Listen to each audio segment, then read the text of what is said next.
আজকে নিয়ে আসলাম পারফেক্ট পরোটা রেসিপি।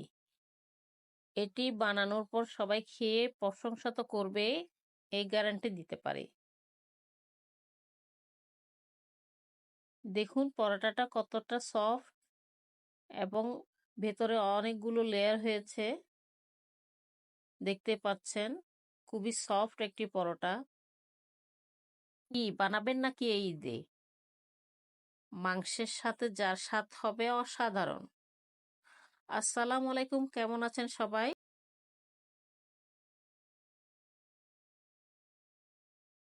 আসুন রেসিপিটি জেনে নিই।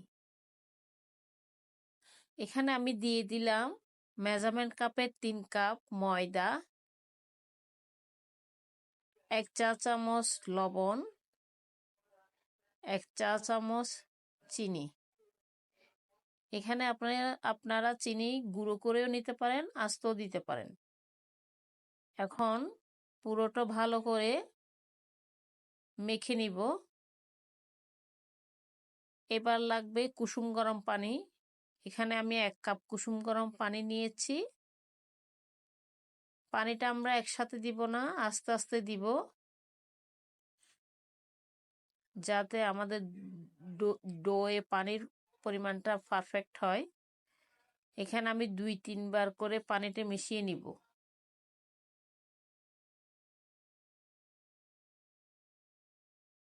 দেখতেই পাচ্ছেন আমার আরো কিছু পানির দরকার হবে।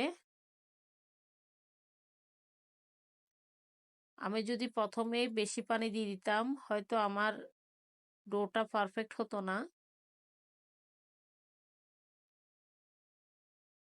এভাবে আস্তে আস্তে পানি দিয়ে আমরা একটি সফট ডো তৈরি করে নিব। হাতে একটু প্যাচপ্যাচা টাইপের লাগলেও ডোটি রেস্টে রাখার পর একটি স্মুথলি ডো হবে। দেখতে পাচ্ছেন আমি ভালো করে মথে নিচ্ছি। যত বেশি মথবেন পরোটাটা তত বেশি নরম হবে এবং খেতেও অনেক টেস্টি হবে। এখন একটি র্যাপিং পেপার দিয়ে আমি ডোটি রেস্টে রাখবো 15 মিনিট। এখনো পর্যন্ত আমি কোনো ধরনের তেল ইউজ করিনি। দেখতে পাচ্ছেন 15 মিনিট রেস্টে রাখার পর এবার ডোটি আমি আরো ভালো করে মতে নিব। এখন আমি ডোটা 10 মিনিট ধরে মথবো। এ পর্যায়ে ডোটি ভালো করে মথে নিতে হবে।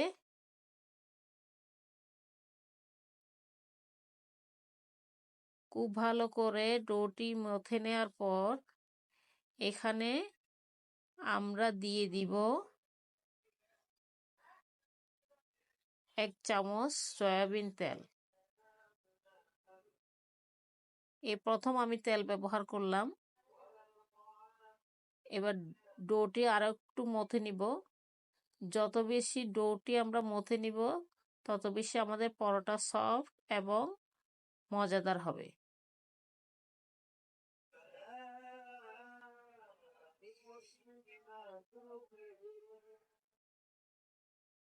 এখন আমি উপরে একটু করে তেল মেখে নিয়ে আরো 10 মিনিট ডোটি রেস্টে রাখবো।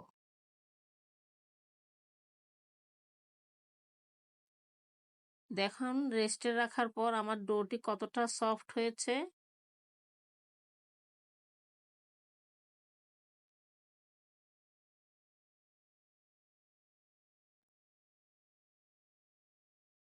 এভাবে মথে নিয়ে এখন আমি ডোটি থেকে ছোট ছোট 2 ভাগে ভাগ করে ছোট ছোট লেচি কেটে নিব।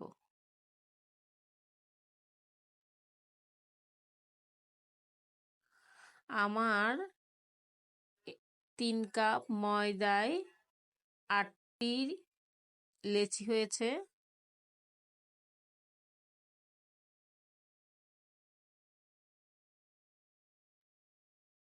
এখানে আমি ডোটি ছোট ছোট অংশে ভাগ করে নিয়ে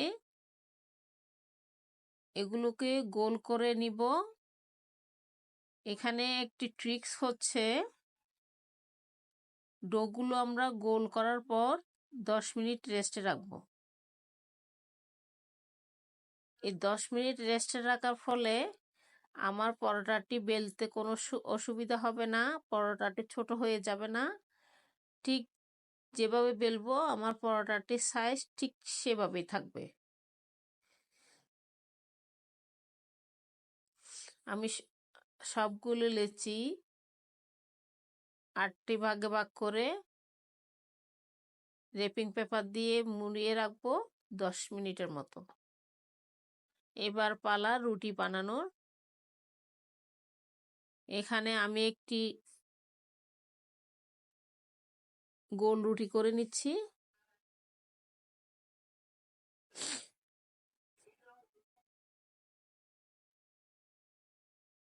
রুটিটি বানানোর পর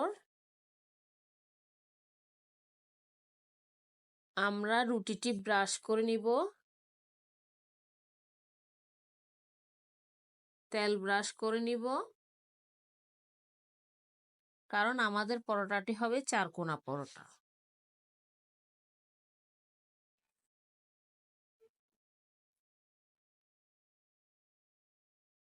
দেখুন আমি রুটিটি ভালো করে বেলে নিয়েছি। এখন রুটিটির মধ্যে তেল ব্রাশ করে নিব। খুব বেশি তেল দেওয়ার প্রয়োজন নেই।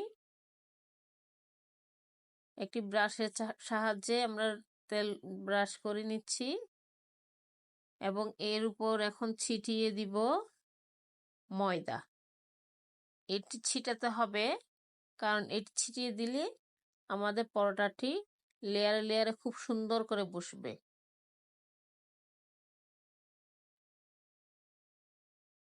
এই যে আমরা একটা মোগলাই পরোটার মতো ভাঁজ করে নিলাম। এরকম করে প্রত্যেকটি ডোকে আমরা মোগলাই পরোটার মতো ভাঁজ করে নিব। বোঝার সুবিধার্থে আমি আরেকটি পরোটা বানিয়ে নিচ্ছি। এখানে খুব বেশি ময়দা দেওয়ার প্রয়োজন নেই, অল্প করে ময়দা দিব, কারণ খুব বেশি ময়দা দিলে ভাজার সময় সেটি পুড়েও যেতে পারে, তখন পরোটাগুলো দেখতে তেমন ভালো লাগবে না। এখন আমরা একটি পরোটা বানিয়ে নিয়ে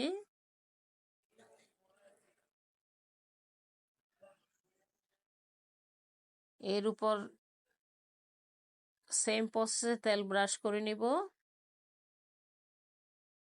তেল ব্রাশ করে নিয়ে তার উপর ময়দা ছিটিয়ে দিব।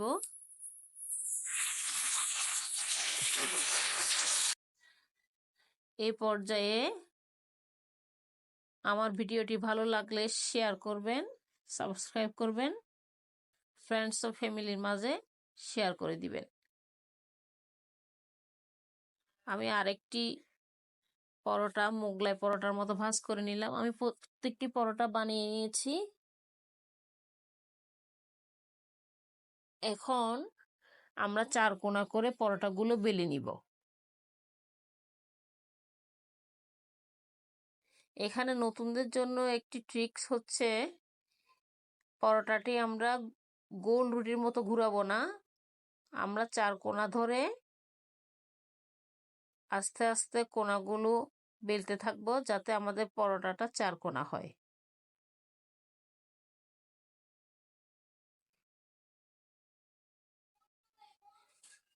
দেখতেই পাচ্ছেন আমি পরোটাটা 4 কোনা করে বেলে নিচ্ছি।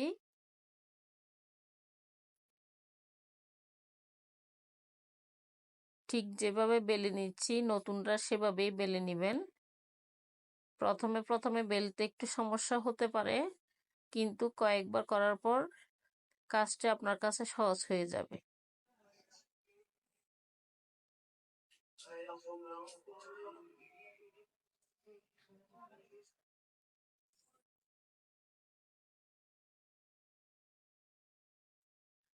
মাংসের সাথে এই পরোটাটি খেতে খুবই অসাধারণ হয়।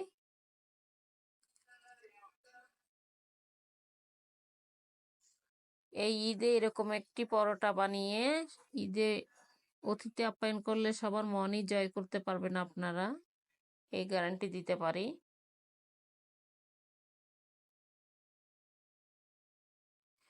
আমার সবগুলো রুটি বেলা শেষ।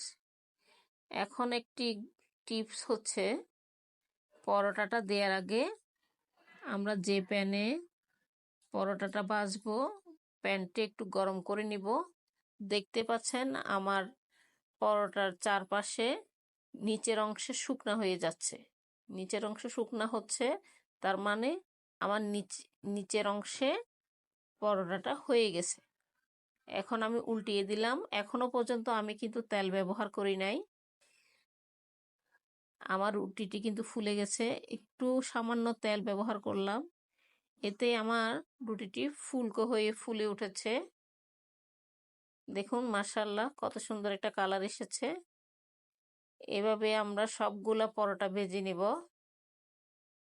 দেখতে পাচ্ছেন এখনো পর্যন্ত আমার প্যানের মধ্যে কোনো তেল নেই, তাতে পরোটাটা ফুলে উঠেছে। আপনারা যারা কম তেল ব্যবহার করেন তারা কম তেলেও এই পরোটা ভেজে নিতে পারবেন।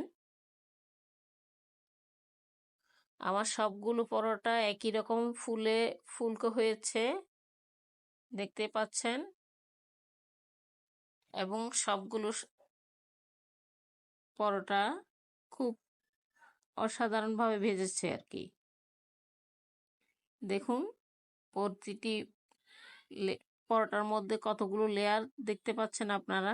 এরকম একটি পরোটা বানিয়ে মাংসের সাথে আসলে অসাধারণ।